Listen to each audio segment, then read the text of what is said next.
morning. Welcome back. Those of you who were with us yesterday, welcome to those who are here for the first time this morning. I don't have a long speech because I think, as you'll note from the program and as we experienced yesterday, there's a lot to talk about that will come from the speakers and the discussion, and I hope very much that we can continue the dialogue, the often intense discussions that developed yesterday, and the kind of and continue to respond further to the wonderful talk last night by Mark Crinson. So, just by way of opening this first panel, I wanted to note that you will note, or kind of confirm that you will note that there is a certain, let's say, cultural constellation that is represented, a series of transactions in and across the sort of Spanish-speaking Atlantic, let's say, between Spain, Latin America, and the United States, Spanish and English-speaking Atlantic. That could be understood, and maybe the title, "The U.S. Advance Through Architecture and the Quest for Modernity," might bias a little bit this way, as a kind of story about Americanization, or about like the Americans in relation to everybody else. You'll see some of this in the details. But I think our speakers have, in a way, something else to offer that marks something that I was trying to at least tease out a little bit yesterday in the discussion. It marks this strange and complicated relation that is figured in, let's say, the hyphen between nation and state, as they might be considered together, and in correspondence, and often in dissonance, often violently, in the historical context that we've been exploring. So here, perhaps we can guard against the sort of narratives of Americanization with which we may be a bit more familiar, particularly in the so-called post-war period. Again, a complete misnomer, as we heard already yesterday. There's nothing post-war about this.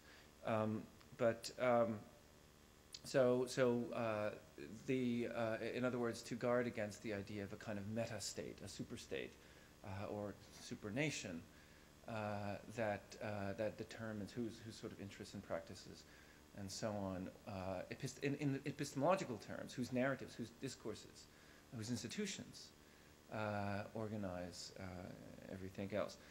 What could be substituted in the place of that narrative might be something to consider, and that is, I think, in a sense, the provocation of the framing of this title, the even ironic title of the panel itself. So that's a kind of invitation, as we listen to the three very interesting papers, which I have had a chance to read and enjoy, and I'm sure you will as well, to try to make some connections and think relationally, in a sense, as the papers themselves invite us to do as well. So without further ado, I will simply introduce the speakers to you all at once, and then allow them to present their paper. We will begin with Brett Tippie, who is working his PhD at the Escuela Técnica Superior de Arquitectura at the Universidad de Navarra in Pamplona. And Brett's paper is titled "Modern Living in a Totalitarian State, Richard Neutra in Spain, 1956. He'll be followed by Maria Preto, also from the Escuela Técnica Superior de Arquitectura, also affiliated and working on her PhD through that institution in Navarra. Maria's paper is titled "Writing the Spanish Transition to Democracy, AZCA, Madrid, Europe." And then finally, Ana Maria Leon, who is working on her PhD at the School of Architecture and Planning at MIT, will introduce us to the meanderings, shall we say, of Sert and Company. Sert Goes South. With that, I welcome again our three speakers and all of you, and look forward to what promises to be a wonderful panel and a wonderful part 2 to this conference. Thank you.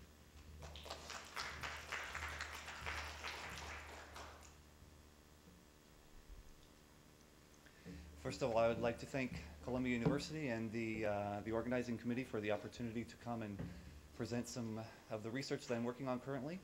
And without further ado, I'll get started. In the post-war period, the progress of Spanish architecture was a road of obstacles due in part to an externally imposed isolation. Most of the world's governments refused to recognize Franco's totalitarian regime and maintained little or no relations with it, thereby delaying the already late arrival of new ideas and technologies and forcing Spain to face the task of post-war reconstruction largely on its own.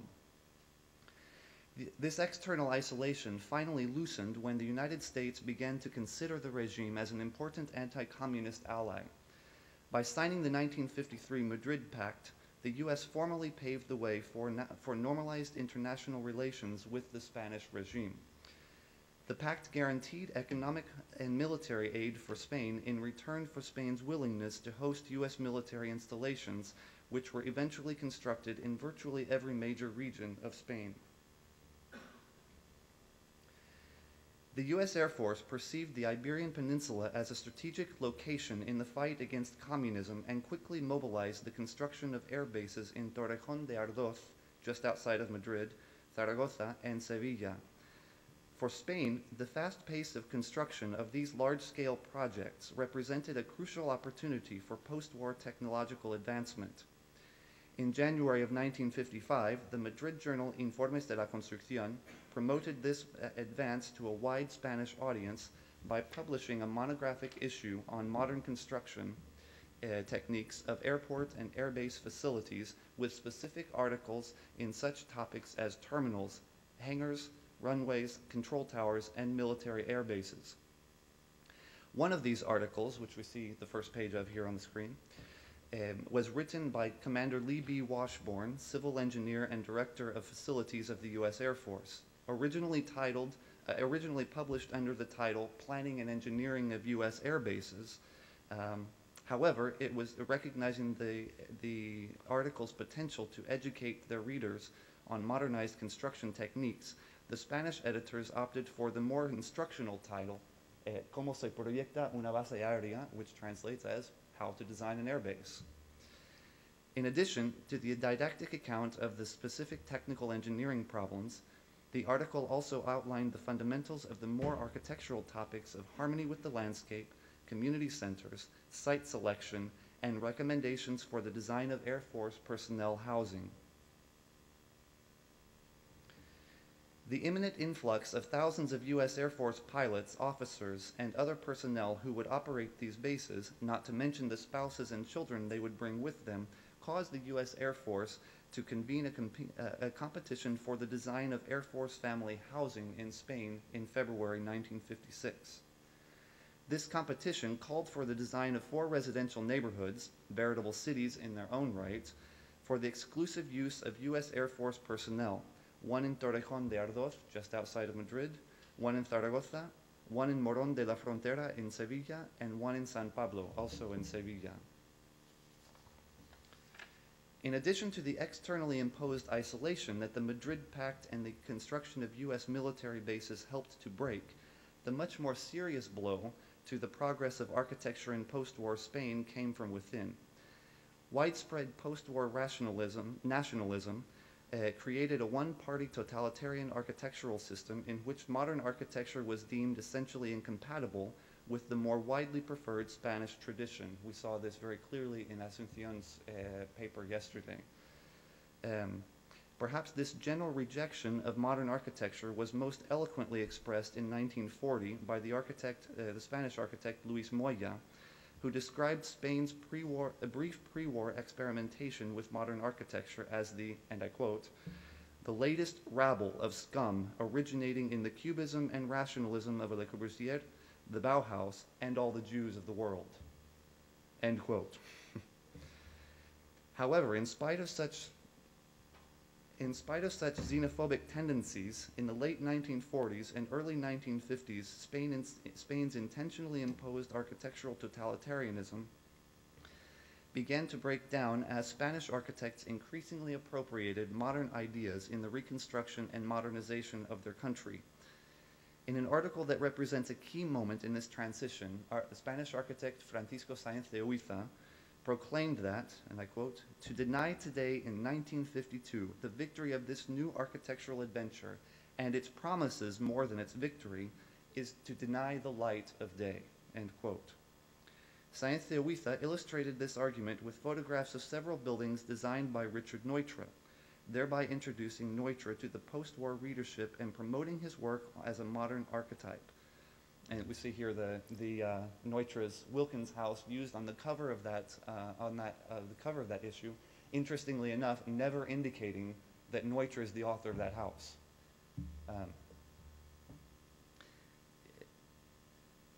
Such promotion of an ethnically Jewish and unabashedly such promotion of an ethnically Jewish and unabashedly modern architect in the mid-20th century Spanish press represents an undeniable reversal of the internally imposed isolationism projected by Luis Moya and others during the early post-war period. In regards to Franco himself, some historians have suggested that, unlike his German and Italian counterparts, he held a rather nonchalant attitude towards architecture. Whether or not this is true, it is clear that the stipulations of the Madrid Pact, specifically in the case of the 1956 competition, and the program of the competition required Franco to relinquish all architectural control over the competition. However, in this project, not only did Franco function as the hands-off dictator, he also functioned as the hands-tied dictator. The final choice of design of the bases the final choice of design for the bases appears to have been made by a jury composed of 5 members of the U.S. Air Force, without representation of Spanish architects, whether officially associated with the regime or otherwise. Moreover, the land on which the bases were constructed was not owned or ceded by the Spanish state. Rather, the competition program stipulated that the neighborhoods were to be financed, constructed, maintained, and managed by a private individual concern or group of concerns on privately owned land. In turn, this private Spanish consortium would lease the property to the U.S. Air Force. Therefore, Franco's participation in the competition was minimal, if existent. Clearly, by the time of Neutra's arrival in 1956, Spanish architects such as Miguel Fisac, Francisco Cabrero, José Antonio Cordec, and José María Sostres had already produced several important and highly modern works. Therefore, Neutra's contribution to the competition cannot be interpreted as the first light of modern architecture in Spain. Nonetheless, Neutra did intend the 1956 project to become a model of modern living particularly relevant for post-war Spain. In a lecture he gave at the Escuela de Arquitectura in Madrid in November 1954, Neutra opposed the self-pity and traditionalist rejections fundamental to the internal architectural isolationism. For years, Spaniards had cited their lack of industrialization and financial resources as obstructions to the development of modern architecture in Spain. However, in this discourse, Neutra dismissed such excuses by declaring that the aims of modern architecture can indeed be achieved even within limited financial and industrial resources. And here in the image you see Neutra's Macintosh house, which was published in 1955 by the Revista Nacional de Arquitectura, and specifically the caption on this house highlights the construction in wood, the very cheap materials, and the very quick and easy construction process. He also asserted that the modern architecture did not necessarily have to be seen as running contrary to tradition. Rather, and especially in the case of Spain, he asserted that it should be rooted in the deep traditions and spirit of the culture that creates and inhabits it. Also during his 1954 visit, Neutra gave a lecture entitled Architecture as the Human Factor, in which he discredited the traditionalist idea that modern architecture is inevitably inhuman. Then, less than 2 years later, Neutra used the 1956 competition to prove these points. In so doing, he became the only international modern master who directly and personally addressed Spain's peculiar post-war difficulties with a specific architectural solution. In order to propose a modern architecture viable in post-war Spain, Neutra produced a design that was economically sustainable. In order to reduce long-term operational costs, he studied Spain's climate to provide an efficient architectural response. Although he found that his original assumptions about Spain's warm Mediterranean summers were true, he was surprised to find that the winters, even in Andalusia, can be harsh and cold. In a letter to Robert Alexander written after his visit to Seville in February of 1956, he remarked that, and I quote, "It was terribly cold in Andalusia and not at all southern or subtropical," end quote. In addition to the programmatic requirements, this discovery led him to design housing for a climate that has both Mediterranean and continental aspects. He provided each building with a uniform north-south orientation in order to take advantage of the winter sun and minimize the adverse effects of rain, prevailing winds, and summer heat. While admitting that this uniform orientation would require increased topographic modification, thereby supposing a higher initial construction cost, Neutra argued that it would be more economically viable in the long-term maintenance. And here in the image you can see the site plan for the Morón de la Frontera base outside of Sevilla, with all of the residences facing north and south. Furthermore, on several occasions, Neutra investigated the maximum allowable rent proposed for the individual residential units by the U.S. Air Force in order to keep his design within those strict limits. His design also kept in mind the fact that, apart from the obligatory rent, the airmen were also responsible for paying the utility bills, electricity, water, heating oil, etc. This additional cost, charged directly to the tenant, further persuaded him to orient the housing to take advantage of natural heating and cooling strategies, thereby reducing the financial strain on the airmen.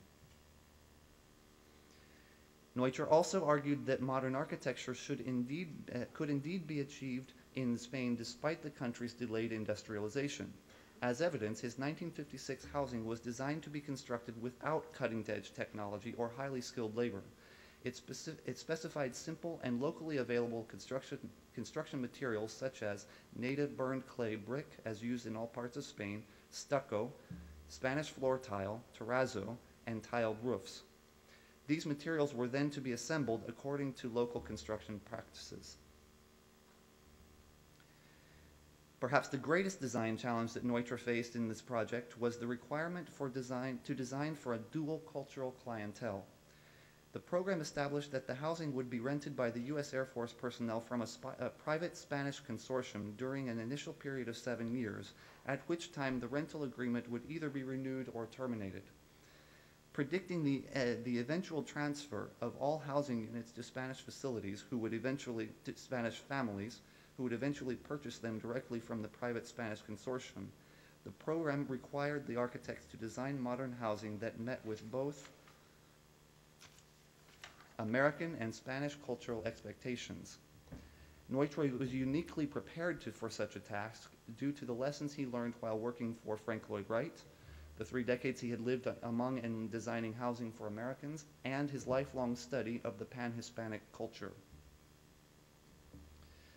Specifically, the program required the architects to follow typical high-class Spanish suburban architecture with floor plans modified to allow for American living habits.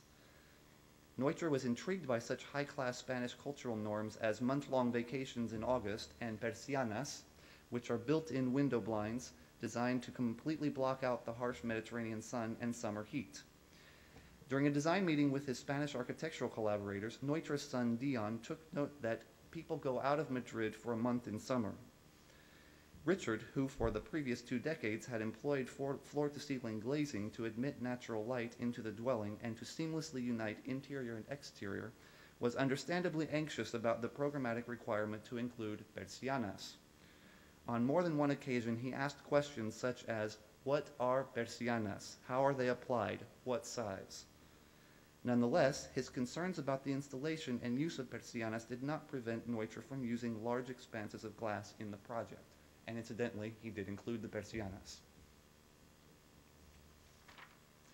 Neutra was also fascinated by the high Spanish societal custom of employing live-in maids. He used the Spanish word criada. In a letter to Robert Alexander, he explained, "A criada," and I quote, A criada gets $8 a month, but has a room and bathroom of her own, paid in kind as you see. Everyone has one. Petersons have two." End quote. To accommodate this peculiarly Spanish custom, he developed multiple schemes. The first scheme, which was not well received, included one semi-detached dormitory for every 4 family units that housed 4 criadas, showing one water closet and one shower, sharing one water closet and one shower. When this idea was not well received, he developed a second and more accepted scheme that incorporated the criadas' headquarters into the family home. And here you can see an example of one of the duplex plans where the criada is located up in the upper left-hand corner.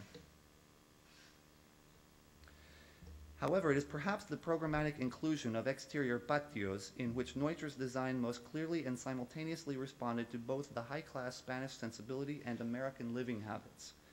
Recognizing the patio, a courtyard or walled garden, as a traditional element of Spanish architecture, he stated that, and I quote, "In a Spanish mountain village, patios supplement a skimpy indoor floor area, and neighbors separated by walls hardly infringe on each other, even without a roof overhead." End quote. Therefore, Neutra not only saw the patio as a fundamental element of a Spanish home, he also recognized its fundamental potential to address the higher degree of seclusion inherent in American living habits. Accustomed to the privacy of single-family homes, his American client would probably have felt uncomfortable in the medium-density scheme of duplexes and row houses he proposed for the competition. For this reason, Neutra replaced the backyard and setbacks common to the American residential neighborhoods with a private patio enclosed by what he called spur walls. He also included varying vegetation schemes to soften the spur walls and to individualize the dwelling units. While it is true that Neutra engaged in this design competition with the intention of promoting cultural and economic exchange between the U.S. and Spain, any suggestion that his intentions were of a political nature would contradict the facts. Although the competition itself was certainly a political move, Neutra's personal involvement was not perceived as such by the American officials, the Spanish architectural public, or Neutra himself. Admittedly, by 1956, he had already designed 2 projects for the U.S. federal government. In 1944, he designed a prototype schools and health centers in Puerto Rico, and in 1955, he designed a residential neighborhood for the U.S. Air Force Base in Mountain Home, Idaho. Indeed, this second project represented his first completed commission for the U.S. Air Force and provided an unequivocal precedent for his design of the residential neighborhoods in Spain. However, it was not the U.S. Air Force who invited Neutra to participate in the competition in Spain. In autumn 1955, he received collaboration proposals from at least 2 separate Spanish consortiums, first from Construcciones y Contratas, and then from Inmobiliaria Alcázar, AMSA, and Purdy, who jointly functioned under the name Alcazamsa. It was the latter proposal that he eventually accepted. Although it is true that the Neutra propaganda machine never rested, to date no evidence has been found to indicate that Neutra himself solicited either of these 2 proposals. Furthermore, Dion Neutra, architect and collaborator with his father on various projects, including the 1956 competition, speculates that his father accepted the commission solely on the basis of the international recognition that would result from, and I quote, "the sheer volume of housing that would be constructed in a foreign country," end quote. Moreover, the fact that the competition jury, apparently composed entirely of American officials, did not award the construction contract to Neutra's team clearly indicates that Neutra's proposal of duplexes and multifamily row houses did not agree with either the inherently individualistic American dream or its corresponding political machine. Finally, the fact that his participation was solicited by Spaniards and not by any U.S. official is significant. It reveals that Neutra was not acting on behalf of global Americanization, nor was he perceived by the public in Spain as promoting it. Instead, it underlines the great respect held by Spanish architects for the Austrian émigré, produced largely as a result of his provocative and entirely civilian visit to Spain in November of 1954, and reiterated in the subsequent and exhaustive publication of his works in the Spanish press. Although it was never constructed, Richard Neutra's 1956 design for housing in Spain helped to persuade Spanish architects of the feasibility of modern living within the totalitarian context. By using his own design work as tangible evidence, he avoided political pitfalls and esoteric arguments to aid in the progress of modern architecture in Spain. Thank you.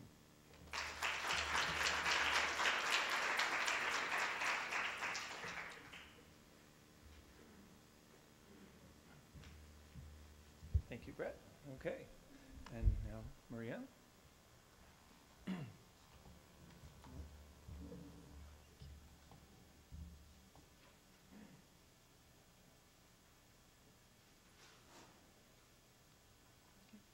Okay, thank you for inviting me. For me, it's a great happiness to be here. Okay, writing the Spanish transition to democracy. Azca, Madrid, Europe. This is my own writing of the transition of my country. This paper deals with a long-term concern of mine about the transition to democracy in my country, Spain. Do you see Spain in my title? As such, it is an extension of my personal search for the possibility of democratic consistency in the production of architecture and urbanism itself, as well as in the endeavor of building up knowledge by architects based both within and beyond Spain's frontiers. In the late 1920s, Miguel Primo de Rivera's dictatorship entered into crisis at the same time as Wall Street crashed, which didn't help Spain's international relations with Europe. Spanish economic life was restricted from international trade flow. Nevertheless, some architects saw the possibility of internationalization of the country through the practice of modern architecture and urbanism, which was happening in the continent. The international competition of 1929 to design the extension of Madrid brought a strategic vehicle of urban and economic growth, the Avenue of Europe, a representative space for a modern Spain, expanding towards the north. This avenue was a transposition of Arturo Soria linear city, going through Madrid from south to north, known also as the Paseo de Castellana. This space would become the experimental ground to introduce and contest modern architecture and urbanism in Spain and the successive and opposing political agendas of the state from the Second Republic to nowadays. This is just after the Civil War, and you see here Philip Johnson today, and the new plan. I don't know if I can. This is Azca. This is the Gate of Europe, the Q Towers, the 4 towers, and this is Operation Chamartín.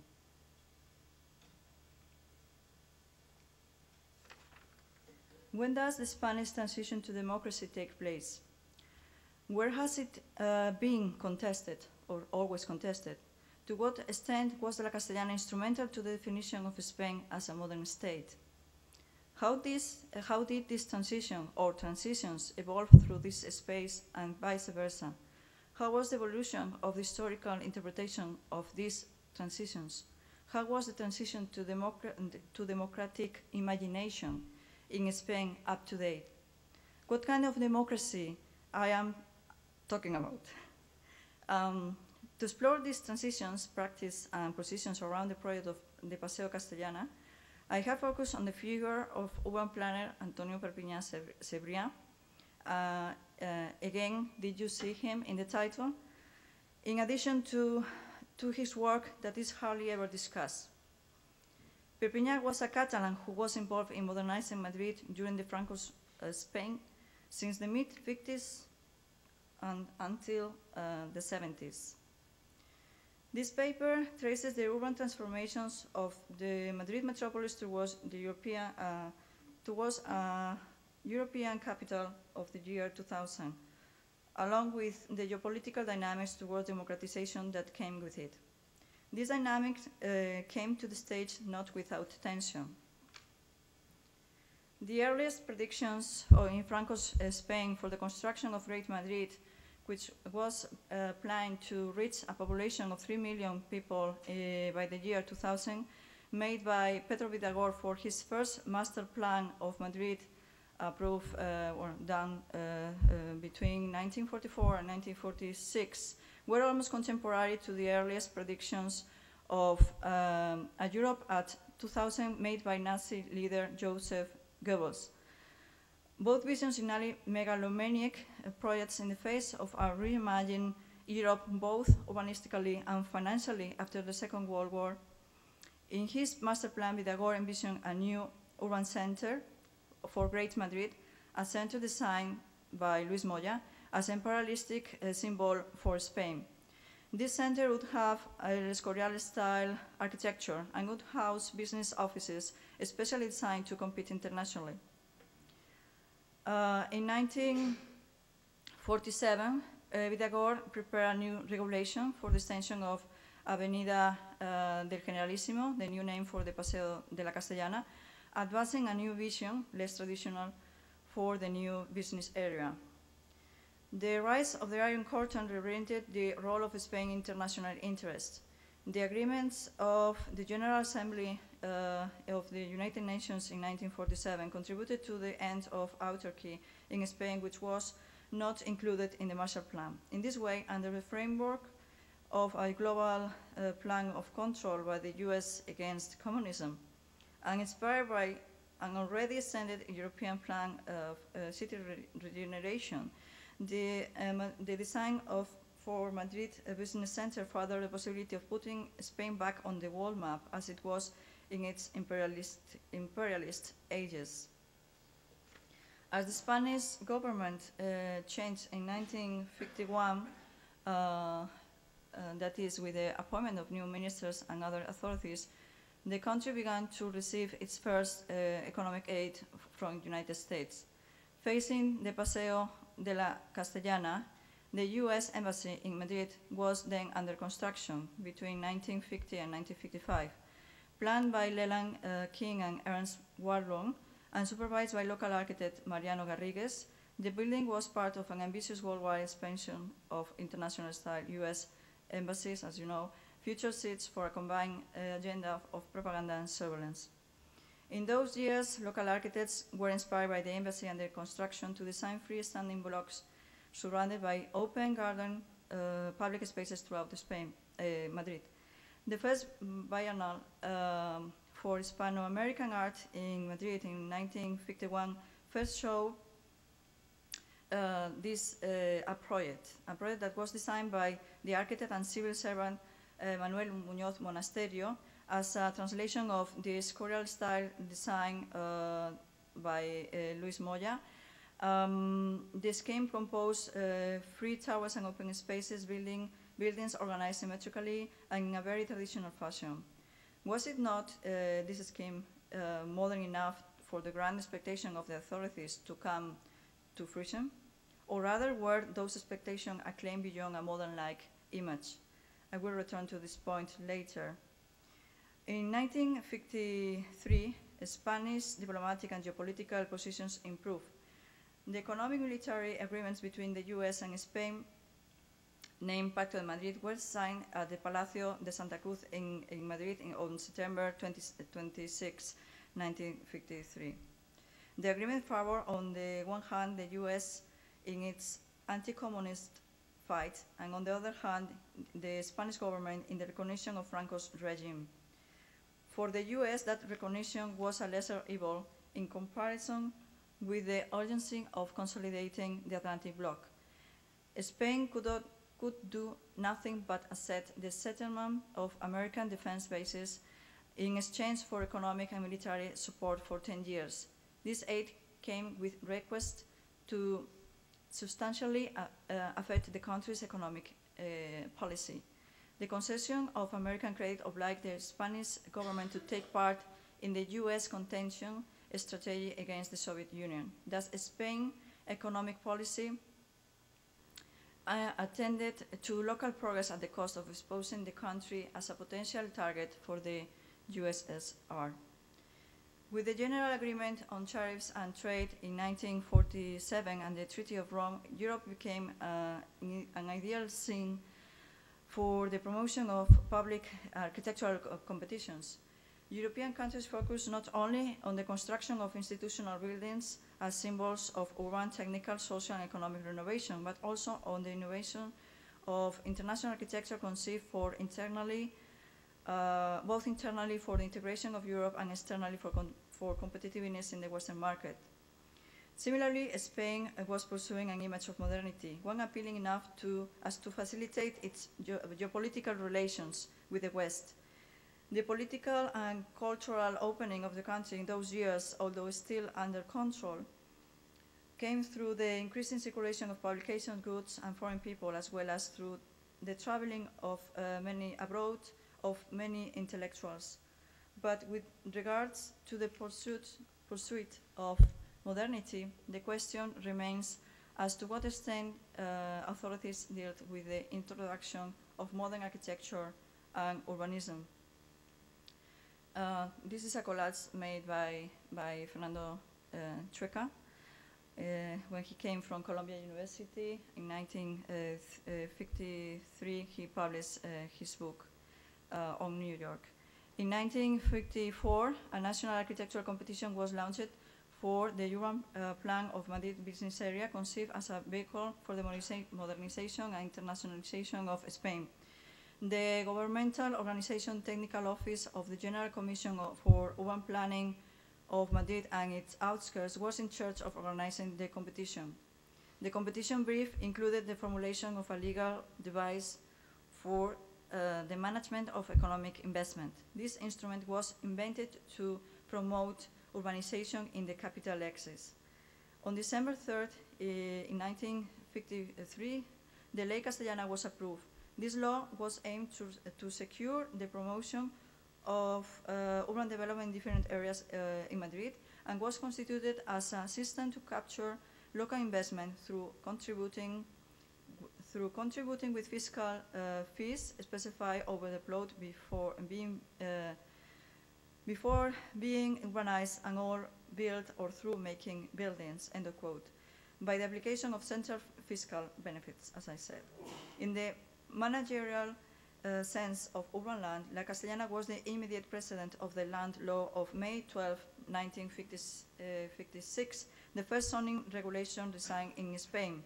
In this way, the Ministry of Government not only established the legal framework linked to this application of fiscal benefits for the site of the competition by the partial straight arrangement project for the northeast sector of Avenida del Generalísimo, end of quote, but also this avenue as the first Spanish laboratory of the mutual promotion of an international urban development and speculative real estate market. This would lead to the innovation of a financial model linked to land zoning. To build this financial center, authorities would create their own bubble to secure a constant flow of money to complete the construction in a specific period of time. The competition convened after the appointment of Julián Laguna, architect and civil servant, as the new president of the General Commission for Urban Planning of Madrid and its outskirts in May of 1954. The draft program for the competition was published in July 16. For Julián Laguna, the competition meant an extraordinary opportunity to advance modern models of urban planning through Madrid's urban development. But in order to do so, it demanded the largest participation possible, and above all, a special disposition, which he puts thus: owed to the sectional importance of this commercial center, which will be the most outstanding in the city in the future, we think that giving the chance to collaborate with the Commission in this important mission is convenient, as much as Spanish urban planners will aim to take part in the competition, extending the presidency itself in considerations regarding the characteristics of competitions and the purpose of that this one will be developed and judged with the highest guarantees of impartiality, so that potential competitors can meet the biggest motivation for this collaboration, which is granted favorably to them.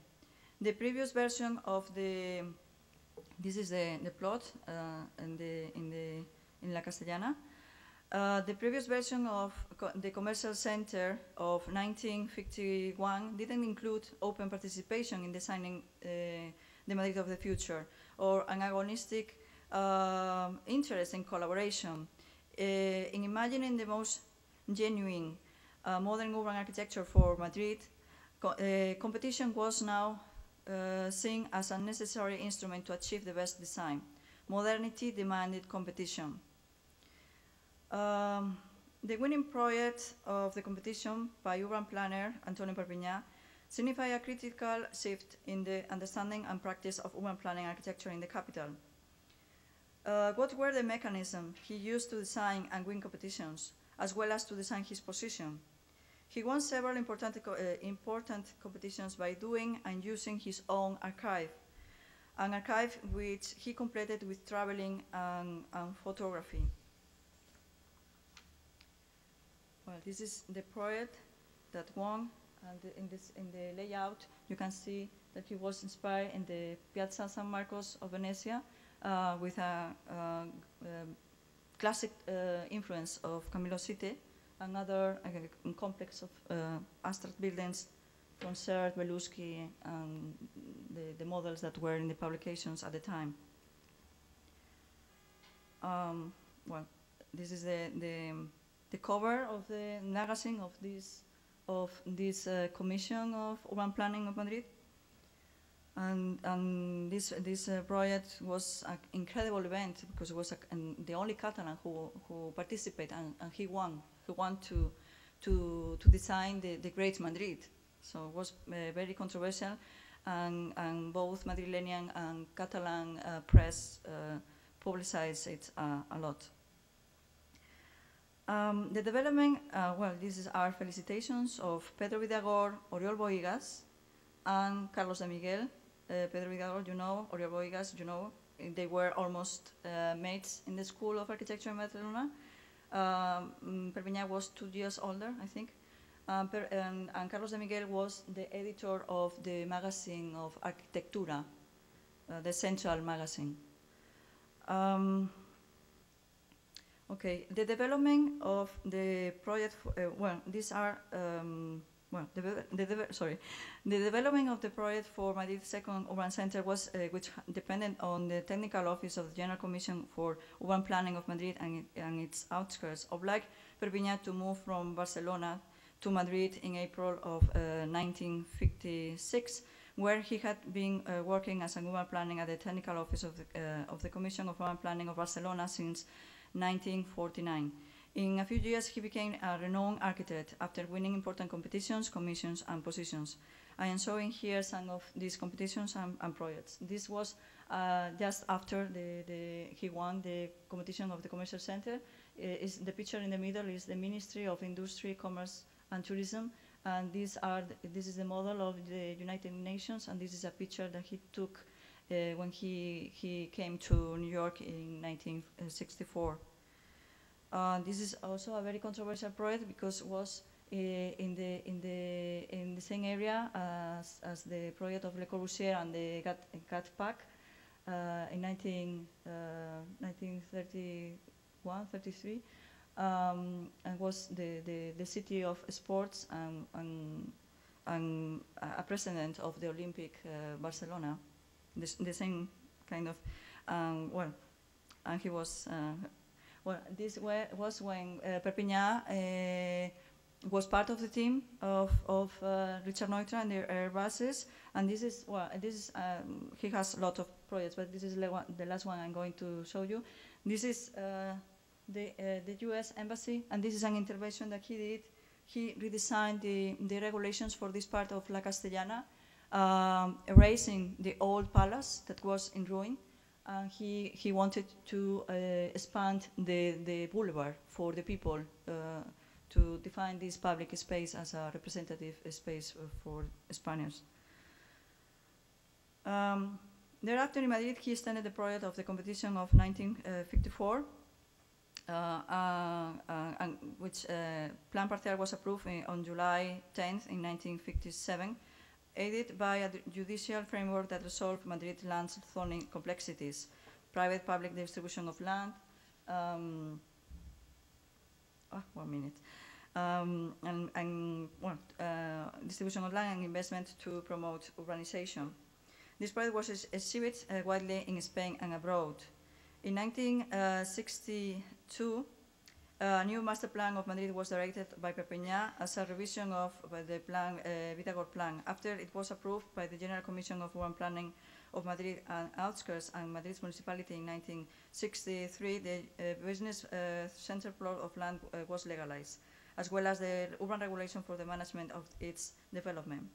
The business center was defined as a rectangular area of 204,330 square meters, attached to the Castellana access from Nuevos Ministerios to the Santiago Bernabéu Stadium. The urbanization of the business center would begin in 1967.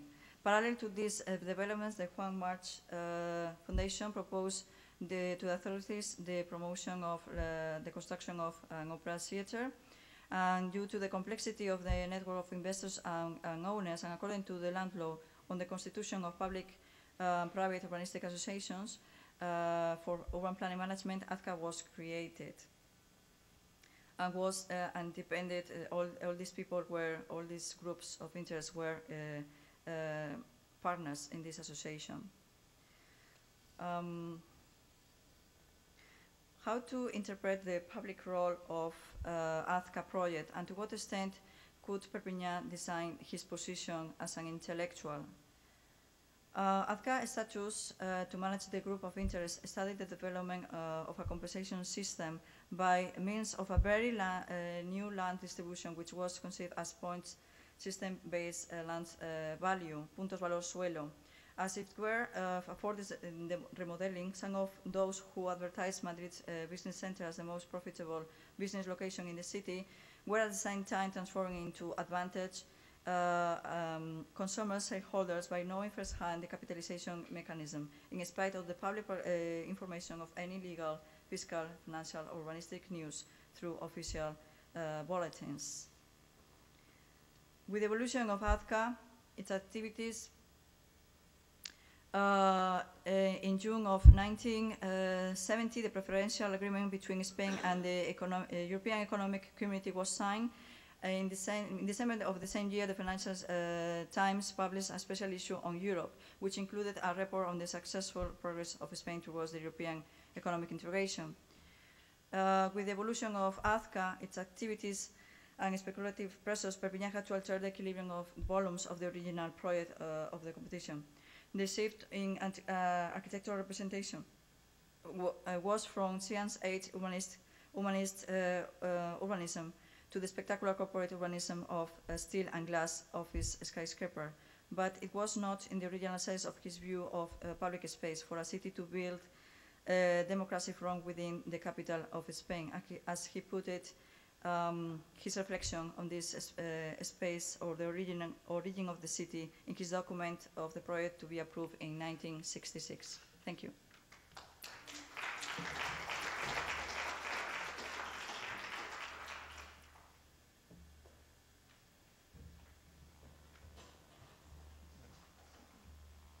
Okay, thank you, Maria. And now, finally, Ana Maria Leon.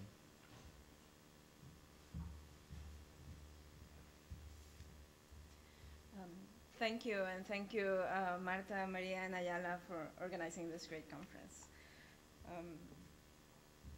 Okay, and I just have to say it's been perfectly set up with yesterday's paper on CERT, and now Maria finishing with that quote. So now we'll look at CERT. Although there is no record of the event, the protagonists of our story, José Luis Hert and Paul Lester Wiener, might have first met in the Paris International Exhibition of 1937.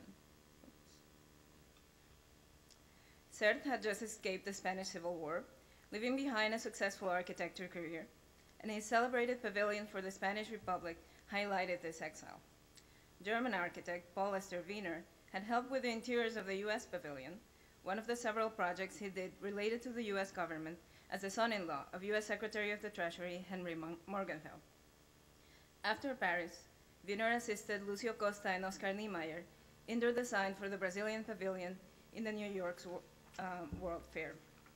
Sert and Wiener would meet 3 years later in New York City.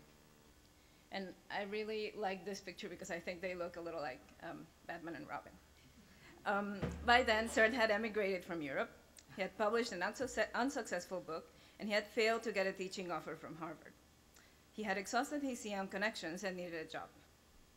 Wiener's ties to the US Department of State and the South American avant-garde would join Sert's credentials in the founding of their firm, Town Planning and Associates, TPA. The union was blessed by the seemingly divergent interests of the Siam and the US Department of State. Sert's mentor, Le Corbusier, interested in expanding the influence of the Siam to new territories, wrote to Sert about Wiener's connections in Brazil. As a Spanish speaker, Sert was ideally positioned to work in South America, not in Brazil, but this was only one of the reasons Sert and Wiener started looking south. Around the same time, Wiener's father-in-law, a key player in World War II politics, there he is, Henry Morgenthau, introduced him to the Secretary of State, Cordell Hull. Wiener and Hull started a correspondence that shaped the role Wiener and Sert would play in post-war politics. South America was to play an understated but key role through World War II. It was highlighted after the Pearl Harbor attack, which immediately prompted the Pan American States Conference in Rio de Janeiro in January 1942. As a necessary logistical step to cross the Atlantic, South America was courted from both sides of the conflict and had to struggle with previous relations. Chile and Argentina had strong economic and military ties to Germany. The main objective for the US in the Rio Conference was to make the severance of diplomatic relations with the Axis powers obligatory for all member states. This was strongly opposed by Chile and Argentina, who feared getting involved in a war of rival imperialisms and distrusted loyalty declarations coming from the US. The final, less forceful agreement, mediated by Brazil, strongly displeased Cordell Hull, supervising from Washington.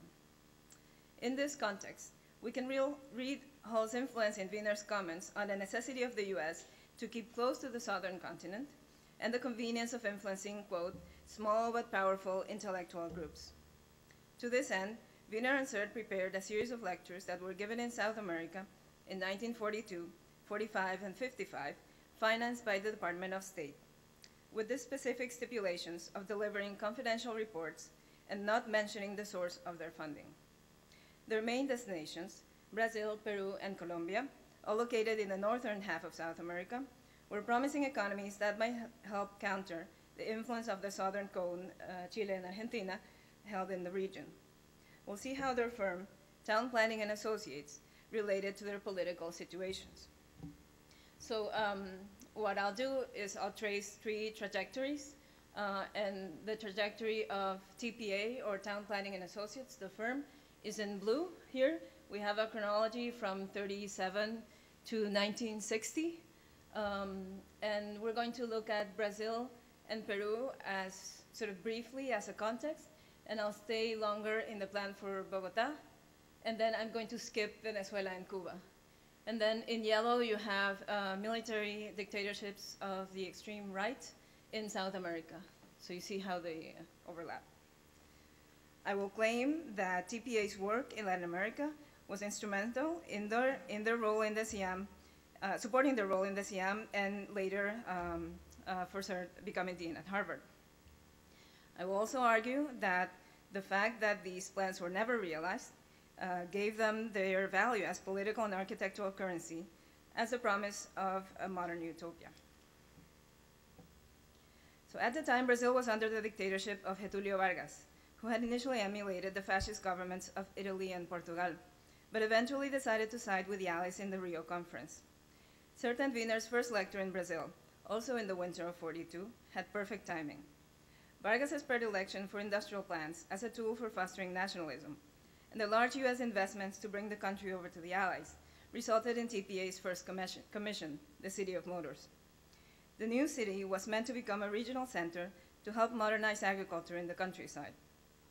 Vargas, who had chosen a Brazilian team over Le Corbusier for a previous commission, the Ministry of Health, would now favor foreign over local, replacing the original team of Saturnino and Niemeyer with Wiener and Sert. And Niemeyer was furious. Niemeyer, of course, convinced communist, was also very eager to work for the fascist Getulio Vargas. This choice highlights the shift in his government after World War II, Vargas's government. For the city of Motors, the architects drew detailed architectural plans and sections, while the urban plans remained at a schematic level. The design was exceedingly generous in the amenities it provided for the workers, probably too generous for the Brazilian more urgent conditions. But the good social intentions and abstracted urban proposals of the architects served a more useful political agenda. In Vargas's government, modernity and rationality were put to the service of the regime. State-built social amenities were intended as ways to control the behavior of the working population and, quote, negate communist promiscuity, unquote. These moves were meant to counter Vargas's liberal decisions and his acceptance of US influence and money, in the eyes of the nationalist mood that predominated in the country. In a way, Vargas was trying to play both sides, just as he had done at the beginning of the war, when he was negotiating both with Germany and the US. He sends Hitler a birthday card, etc. Modernity was presented as a US product, but one that served the fascist regime. In 1945, a new coup led to changes in government policy that ended any possibility of realizing the project. The plan was now ready to fulfill a different role in Bridgewater for Siam 6. Sert and Wiener City of Motors joined Le Corbusier's project for Saint-Dié as the argument of the Siam's real-life applicability that through its involvement with post-war reconstruction and new city building. The circumstances that surrounded the Brazilian plan were not part of the Siam's narrative and were left unsaid. So as an aside, after the Brazilian plan falls through, Wiener divorced Alma Morgenthau, so he lost his ties to the Department of State, but he kept working for them. And he married a German artist that had just divorced Getulio Vargas's son. It's gossip. So now we go to Peru. TPA's contact with US-trained architect Fernando Belaunde, later twice president of Peru, and right now an influential figure close to the recently elected government at this time, eventually resulted in the commission for the master plan of Chimbote. In contrast to Brazil, this contract was for an existing population and to be done in collaboration with local architects. TPA got started on the design in an atmosphere of social chaos and political uncertainty, with a series of riots and the suspension of civil liberties brought on by the growing power of Manuel Odría within the government. Soon Odría led a coup d'etat and took over the presidency, the climax of a series of rapid shifts in the political situation that were reflected in the urgency of the architect's design process. This accelerated pace was surpassed by the rapid changes the town itself was undergoing, quickly exceeding TPA's population growth projections due to massive rural migrations. The architects kept working on the plan while the government resumed service of the foreign debt and accepted substantial loans from the World Bank and the IMF. But the strong nationalist mood of the country soon viewed these moves as excessive ties to the US, forcing Odría to distance himself from his northern ally. The precarious political situation, exacerbated by the weakness of the Peruvian sol to the US dollar, made the Chimbote plans economically excessive and politically undesirable. As the prospects of the Chimbote plan disappeared from Peru, its images became useful in the next Siam meeting, convened in Italy in 1949, a conference that had a particular emphasis in Latin American projects. Siam 7 was Sert's first Congress as president. He presented 3 city projects, Lima, which was never commissioned, Chimbote, and Tumaco, a small population in Colombia, as didactic examples of Siam urbanism, and highlighted how the Chimbote housing closely followed local typologies. Incidentally, Sert was convinced that he was following the Spanish typology of the patio. He was unaware that the specific double patio with no lateral setbacks comes from Inca urban layouts. So this sort of imperfect knowledge of vernacular, but the attitude of discovering what's existing and showing it to the own population became sort of characteristic of this very uncomfortable relationship between modern and local. The great changes in scale and housing typologies in Chimbote, in contrast to the city of Motors, coincided with TPA's first extensive work under a budget and done in collaboration with South American architects, although their role has not been sufficiently acknowledged. 1 month after the Congress, Colombian architect Herbert Witter met with Sert, Wiener, and Le Corbusier in Cap Martin to formulate the basic scheme of the architect's new commission, the Regulating Plan of Bogotá, Colombia. So Le Corbusier's visit to Colombia in 1945 took place at the same time the Colombian Conservative Party came to power. The discussions between the new government and labor unions turned into a period of confrontation and escalating violence. This was also the year of TPA's first visit to Colombia, although in this case they were overshadowed by the Swiss architect and indirectly dismissed by PROA, a Colombian architecture journal. PROA's agenda was to involve Colombian modern architects in the planning process, and bringing in Le Corbusier to sanction their work became almost an obsession. Their campaign backfired since Le Corbusier was anxious to get a commission and associated himself with TPA to work in Colombia. So these are ever more urgent telegrams from certain Wiener to Le Corbusier saying, if you don't come, we're not getting the contract. You have to come to Bogota. Certain Wiener were set to fly back to Colombia when they had to cancel because of an unexpected and extremely violent turn of events, indirectly related to post-war international politics. In 1948, the 9th Inter-American Conference took place in Bogota, the final in a series of meetings that defined post-war relations between the US and South America. While the event took place, or was taking place, the assassination of a liberal leader prompted a series of extremely violent riots in a day of destruction known as El Bogotazo. The riots attacked symbolic power structures, including the seat of the conference and the presidential palace, and burned down large parts of the city. The violence then turned to the countryside, causing massive migrations to the cities and creating an uncontrolled urban expansion. This is a quote of a letter from Sir to Wiener commenting on the events. It says, "I hope everybody's okay. The next days will tell us if it's a short revolt or a long civil war. In this case, we can eliminate Colombia from our agenda, another experience." Time has told that it was a long civil war. Some people would say it's still going on.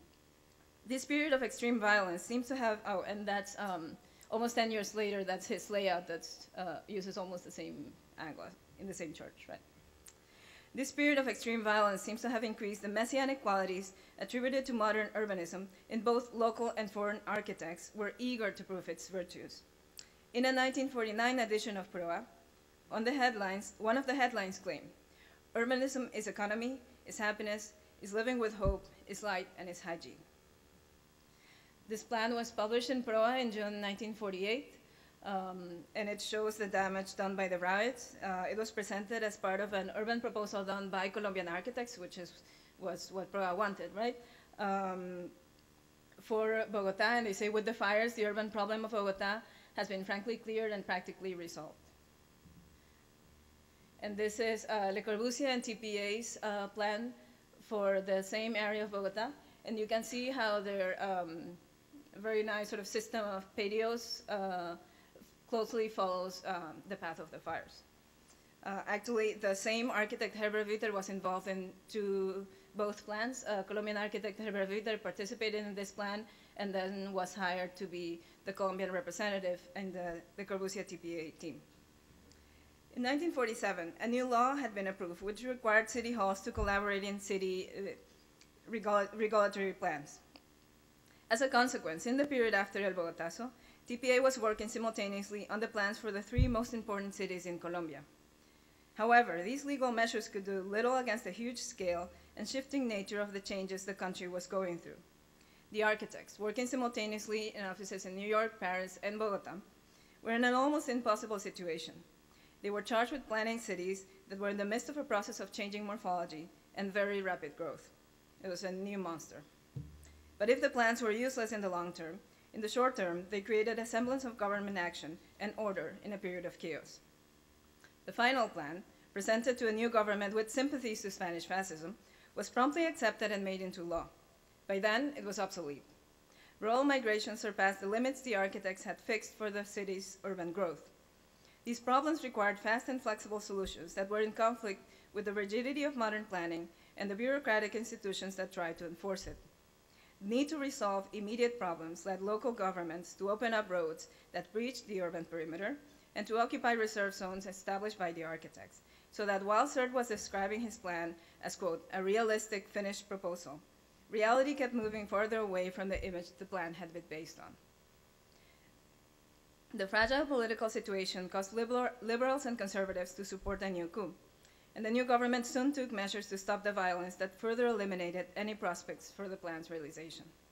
By Wiener's last tour of Latin America in 1955, the local sentiment was that the plan had been archived, and both Bogotá's growth and Colombia's political situation were drifting out of control. In his final report, Wiener declared himself, quote, rather disturbed by the political situation, finding that the oppression of the government had resulted in fear and a lack of interest in the promotion of urban planning. However, as we have seen, the plan was unable to address urgent urban problems and was put aside in favor of measures that were either more convenient politically or more urgent logistically. The last two countries in TPA's Latin American tour were Venezuela and Cuba, during the dictatorships of Marcos Pérez and Fulgencio Batista. In 1953, after delivering the final version of the Bogotá Plan, Sert headed to Cambridge, where he took over as dean of the Harvard GSD. After his appointment, TPA wound up their work in Latin America, and the partnership ended almost simultaneously with the dissolution of the SIAM in 1960. So to recap, when Sert begins his tour of the SIAM, he had basically never been commissioned for an urban plan. The Masia Plan of Barcelona was never commissioned. He pitched it to both governments in the right and left, but he never got a contract. And he could not get a job from the GSD. He got a letter suggesting he might get one to be able to enter the US. So at the end, he becomes dean. So the following quote, to conclude, is from a letter from Sert to Le Corbusier commenting on the problems of the Bogotá Plan. Voila. In short, this is the story. We know from experience how long and complex it is to arrange formal contracts, in no matter which country in Latin America. It is necessary never to put too much confidence in their beautiful words, because they forget them as soon as your airplane is lost in the clouds. Sert's appointment as dean of the GSD and the dissolution of TPA coincided with the waning of US interest in South America. In the end, the Department of State indirectly helped finance the diffusion of modern planning through both the outward image of US expertise and the inner content of CM urbanism. For example, in the extensive press coverage that TPA received in the South American press, their European origins, one was trained in Spain, the other was a German architect trained in Austria, I think, were never mentioned. They were consistently presented as expert US consultants. In this, it actually says, very distinguished technicians from the exterior. Representatives of a US brand of urbanism that they knew little about. In contrast, their work came to represent the SIAM brand in the post-war conferences and in journals in the US and Europe. And you can see there's a lot of 53 publications the year that he becomes dean of the GSD. So this is Architectural Forum, and this is Architecture d'Aujourd'hui, and you can see the emphasis on this being based on SIAM, right? In the end, the ultimate result of the projects were their images.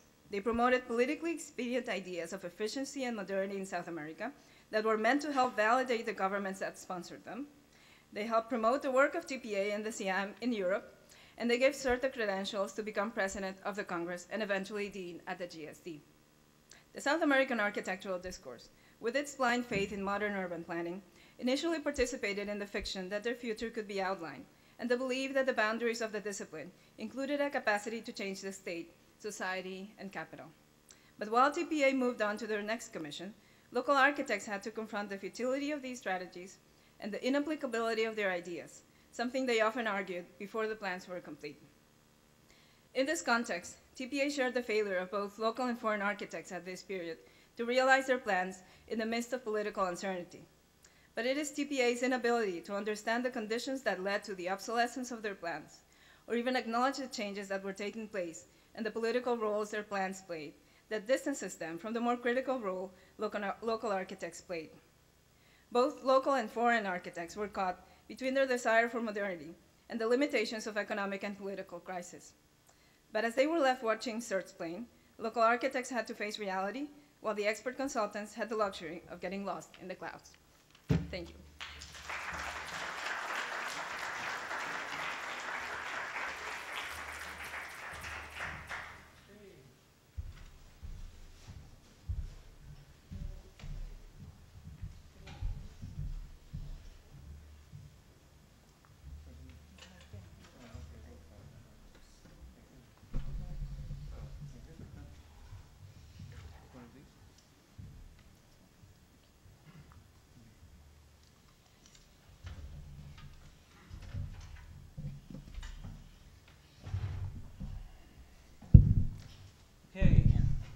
Interesting indeed.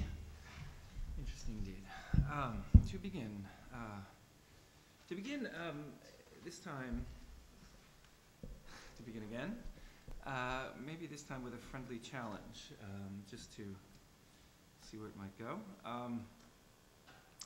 Since I think there is, sufficient, let's say, coherence in terms of subject matter and to some extent in terms of approach or at least the questions that are sort of circulating within these three talks, it seems possible, let's say, to test something here.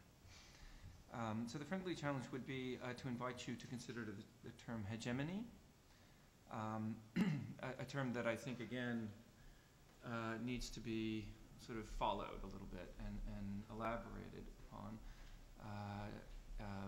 articulated in the context of this more general discussion that we've been having. Hegemony now, in this case, though, in two interrelated senses. In one sense, hegemony of the state and hegemony, or state hegemony, and hegemonies of capital. So what I'm essentially offering are two sort of master signifiers that have conditioned the analysis of the interrelationships of modernity and modernization. Again, the processes of modernization as interacting with what Anna just called the desire for modernity in all of these cases in some sense. So what's lurking behind that constellation, it seems to me, is the question of power.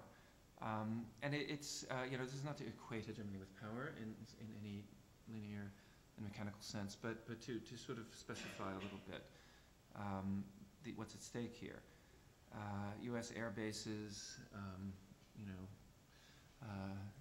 roads to power, institutional and international, and indeed incursions of various, in fact an encounter, you could say, between state control and capitalist development, particularly in the latter stages of the project that Maria was presenting. So, okay. So part two of this sort of invitation is to consider the thought that specifically what hegemony means or indicates or evidences in this case is something like a fact about power, that power is homeless. Power in both senses, not just maybe the more familiar sense of capital flows and the sort of transnational economies that they support, but in both senses of the North-South exchanges, for example, that we just heard about between the State Department and various dictators. The power is homeless; it moves, and in that sense cannot be. It's analytic. It's kind of its understanding cannot be confined to the sort of boundaries of state formations. But then this needs to be sort of attended by the corollary question of, if so, and in these concrete ways, right? It moves across the ocean. It moves with the air bases, but also is confronted in other ways. It interacts, or different sets of power relations encounter one another. What is it that moves power? So again, there's a fork in the road. One line of thought might return to Nietzsche, for example, and insist that power itself is in some sense in possession of a kind of autonomy, a kind of will. Another line might attribute this kind of causality to one side of that equation that I was trying to offer, the side of capital. In other words, that capital is really what the capitalist expansion is really what's driving all of this. In any event, we do through this kind of concatenation of concepts and processes, we do arrive at something like a problem of causality, right? Whether it is power and the will to power, a kind of will to a hegemonic will, that's driving all of this, or whether it is capitalist expansion in which we wind up with an office complex at the sort of kind of tail end of this long process, and so on. That's driving things. It seems to me that we are compelled to ask what is architecture's role in this, above and beyond who the architects work for. So that's really what I'm hoping that we can let this sort of hit the ground. If the client is not the kind of figure for causality, or indeed if the proper name of the dictator, the proper name of the architect, of the kind of bearer of the heraldry of power, is not, let's say, is insufficient to account for this. What do you think in the details, sort of really in the details, might be another place to look? I'll ask all of you to respond to that. Friendly challenge. Well, I don't know. I suppose we should respond in order. I don't know. Yeah, sure. But I have. I think the idea of hegemony is very interesting and very important, especially in the topic of the expansion of the U.S. Power abroad in the post-war period. And especially when we're talking about U.S. Air Force bases. Here we have a very clear example of the U.S. building colonies on foreign soil. These bases were essentially colonies of the American dream. Whether the U.S. Air Force or the U.S. federal government or Uncle Sam, whatever euphemism you want to use for the Americanization, globalization machine, that was certainly present in the 1956 competition that Neutra participated in. Whether the U.S. Air Force was specifically saying, we want to build colonies on Spain, I'm guessing it was more, Spain is a strategical place for us to combat the advance of communism. So, and in that particular case, the U.S. was very willing to turn a blind eye to what they did not agree with in terms of the Franco regime. It's very clear that the U.S. government was not in agreement with the Franco regime, but they were willing to sort of let that slide in order to gain the approval of, or to gain the foothold in the Mediterranean. Interestingly enough, Franco was willing to look was all very willing to accept that help because it was sort of the replacement for the Marshall Plan, which Spain was not able to participate in. At any rate, the important thing here is to say whether there was or was not a hegemonic intention by the part of the U.S. government. For me, the important part of talking about Neutra in this particular situation is to clearly identify that Neutra did not have that hegemonic idea. Unfortunately, in many Spanish historian circles, there's an undercurrent of assigning to Neutra particularly, and any other American architect that came to Spain, as promoting that goal. And I think it's very important that we don't assign that role to such important figures as Neutra. For example, that the fact that he comes to Spain not by the invitation of the U.S. government, the U.S. Air Force, any political movement here in the States, rather he comes by the invitation of the very same Spaniards and by architects, not only in the 1956 competition, also in his 1954 visit, his 1969 visit. Every single time he comes to Spain, he sets foot in Spain, it is in a political manner. So the question was posed yesterday, why do we, and I can't remember who posed it, why do we always try to avoid charging these architects with political moves? Why do we always try to let them be ambiguous and not take a step in one direction or the other? The point is, Neutra was not interested in the political relationship between the U.S. and Spain.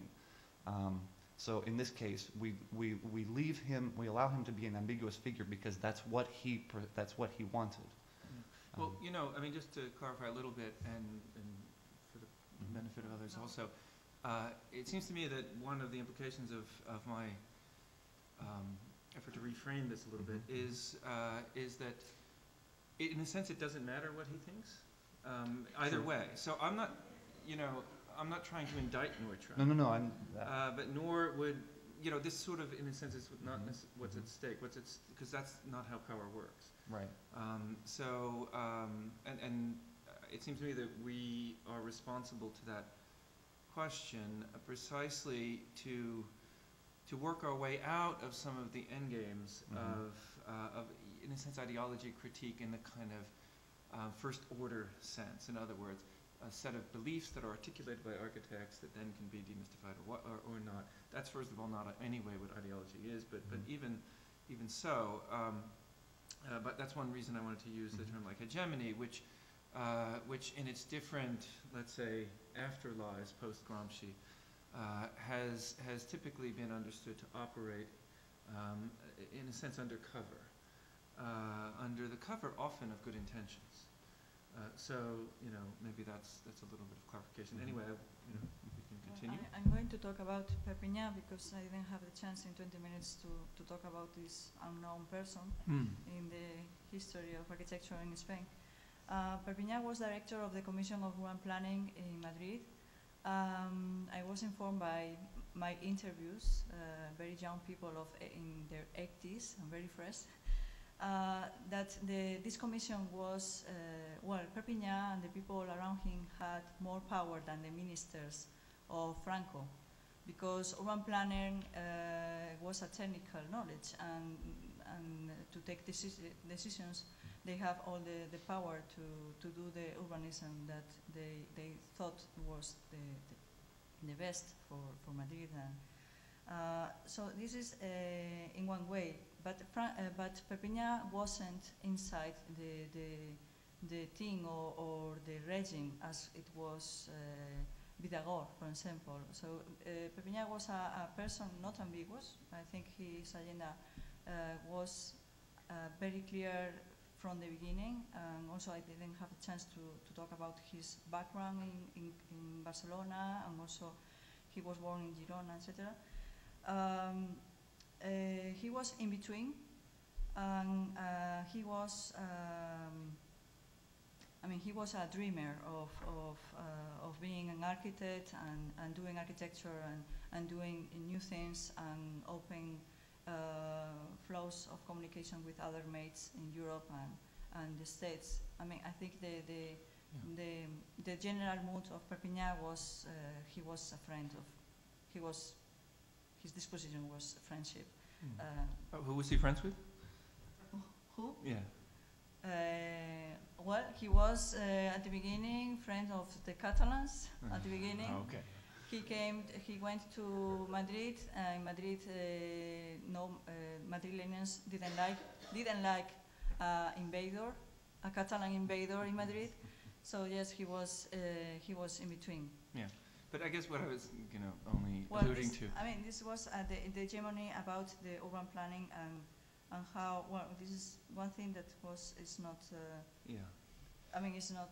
Right. Hegemony as we can understand the Franco's regime completely. There were people that was not convinced. But in that, you, in a sense, have very neatly demonstrated one of my implications, which is to say that the figure of the technocrat, and this is also, I think, in Anna's concluding comments made clear, that the figure of the technocrat potentially, and this kind of complex of architecture urban planning, it can operate as an agent, particularly, because in that sense, a simple answer to the question, who's he friend with? He's a friend of capital, but not, as a banker per se, as a kind of agent of the banks, but rather as an agent of the kind of forms of, I hesitate to say rationalization, because I think that's another one of these sort of fetish words like Americanization that needs to be unpacked. But let's just say that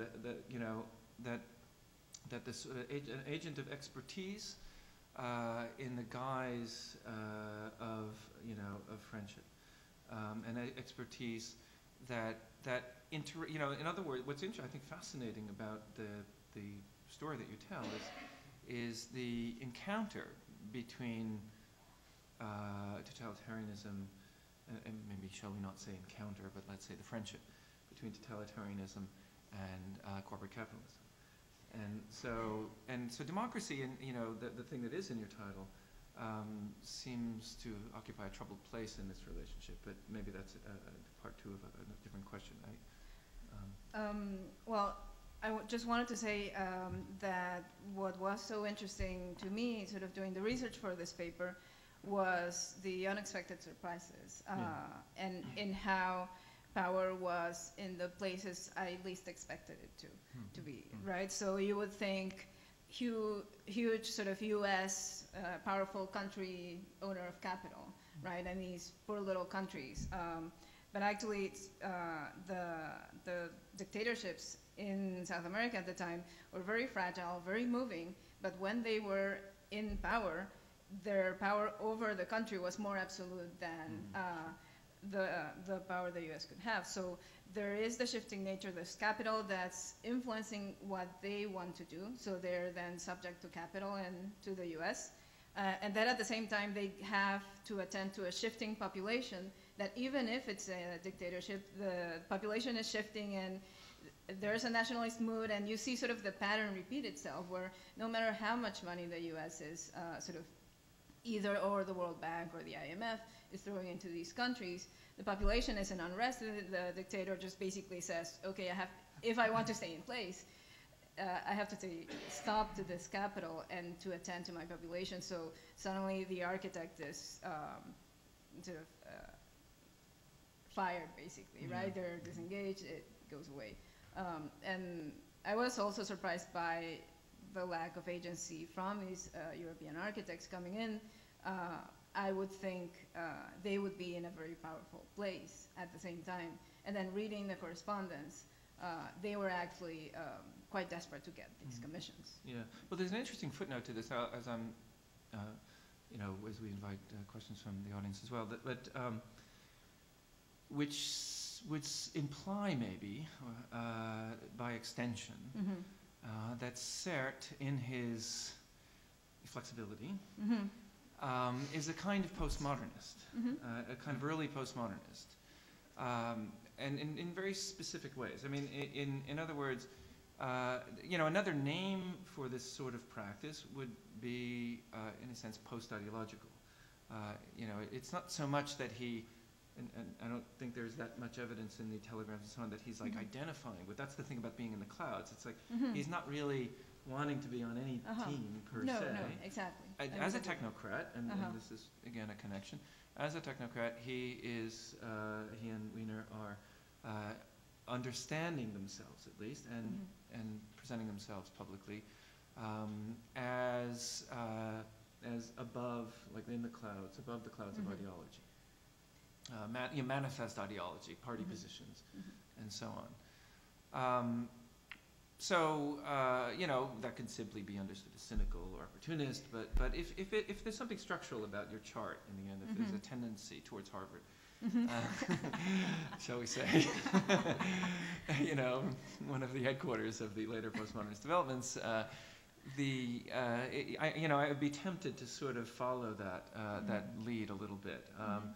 Not stylistically per se, but in the sense of the kind of underlying relationships between architecture, power, and capital that we that we're discussing. So, and that just to conclude this comment, that would seem to complicate the idea that I think it's more evident in the case of both the way you presented Neutra, but also it's like kind of lurking there with certain Wiener, that of these architects and planners as bearers of modernism/modernity. Because in stylistic terms, yes. In let's say epistemological terms, maybe yes. Also, because the organization of territory and the design of buildings are integrated, etc. But when articulated with this question, then there's a little bit more at play there than simply the kind of, let's say, idea of the architect as a representative of an international technocratic practice that floats above the clouds. So in any case, that maybe we can. And I think that along those same lines, we need to make an important distinction between perception and reality. We're talking about hegemony, because in the case of Neutra, in the case of Cert, or in the case of Perpignan too, there could be any number of ways that the Spanish or the Latin American public would perceive that action, which, regardless of what the motives of any one of these three people would be, the perception of those motives can be completely different. So I think there's an important distinction there that needs to be drawn in terms of perception and reality. And there would be different archives to test all of this, Exactly. too, right? You'd study different things in order to answer Exactly. these questions. So anyway, okay, let's see. Okay, Ijlal, Michael. Well, okay, we have Ijlal and Michael. Can I just say that this paper was written for Ijlal's Okay, well, class I don't know if we should last allow this. spring. You're not allowed We to ask should. it. I just want to thank him for his great comments. It's a broader question. Try to make it quick.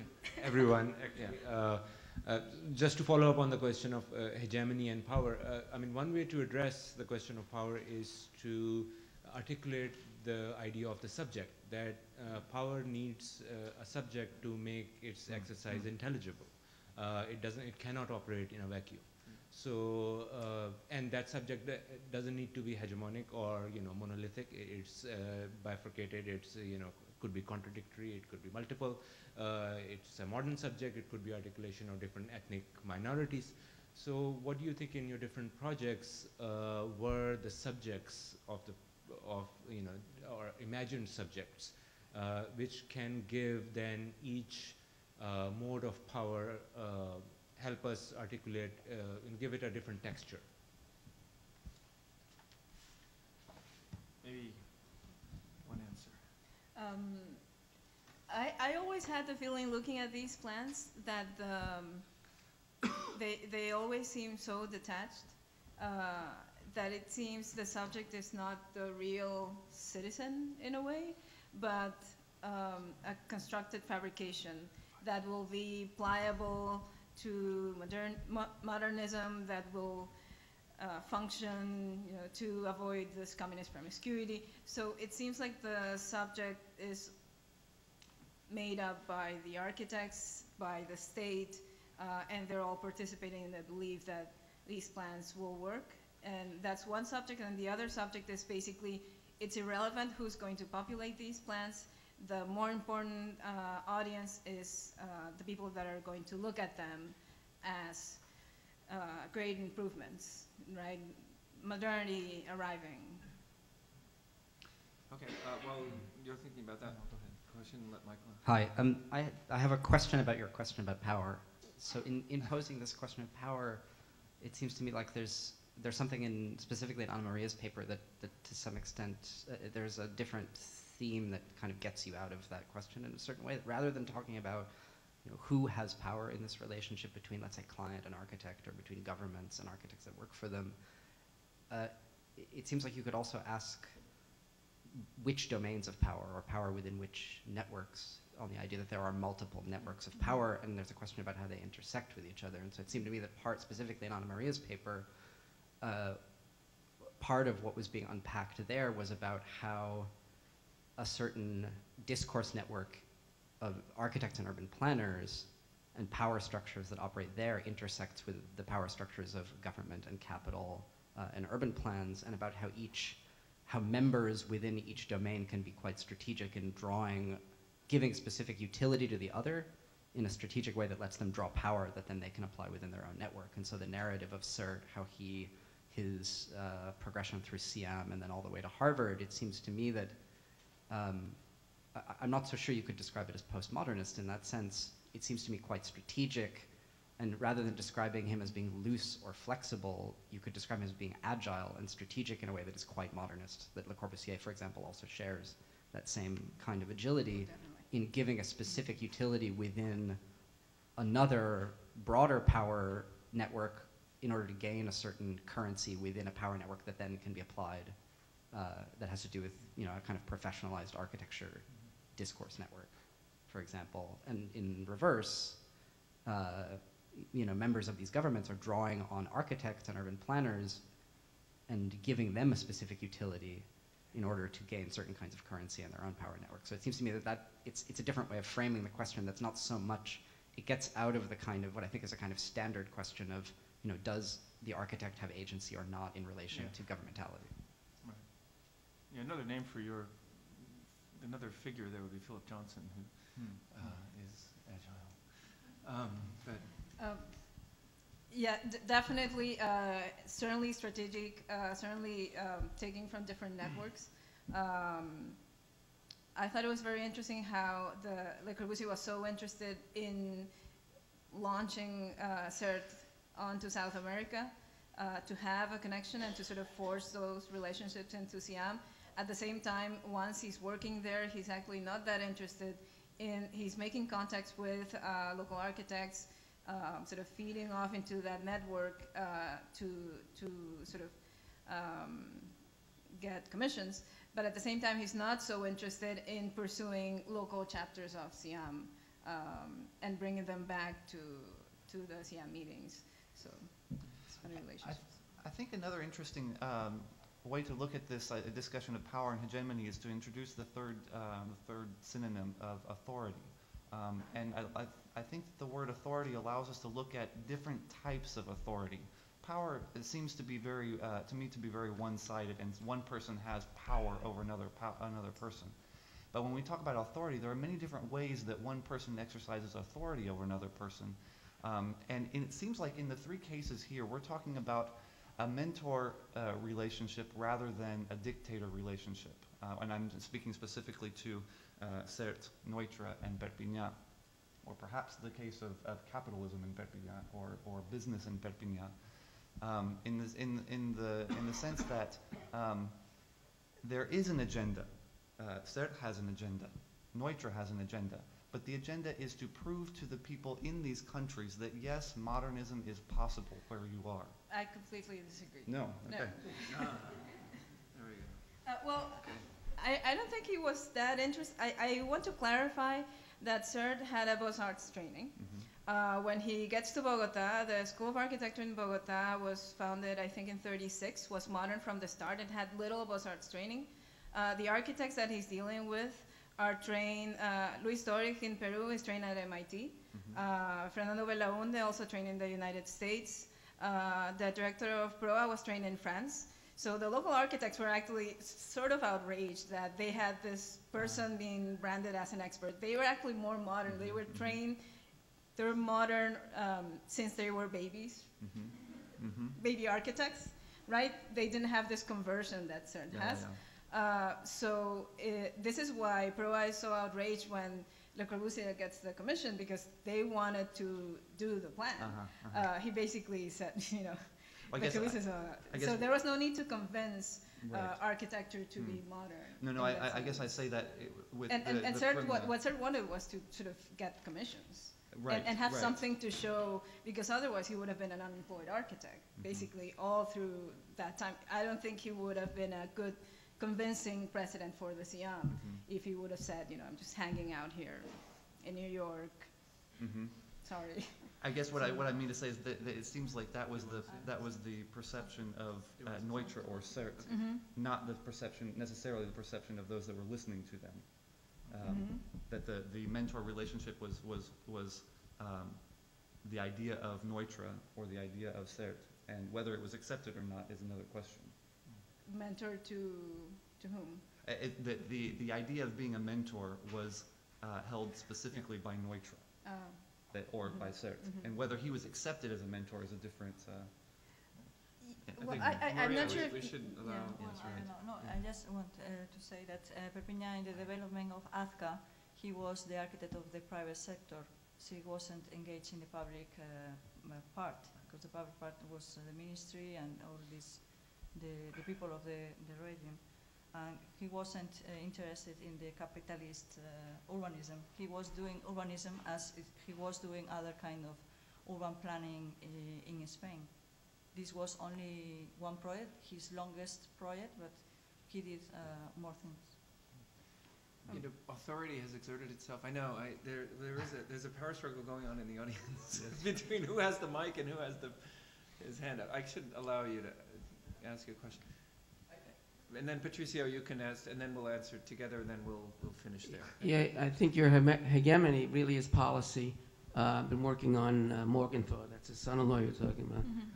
Morgenthau led the Lend-Lease battle. That was the most important battle in the history of the 20th century.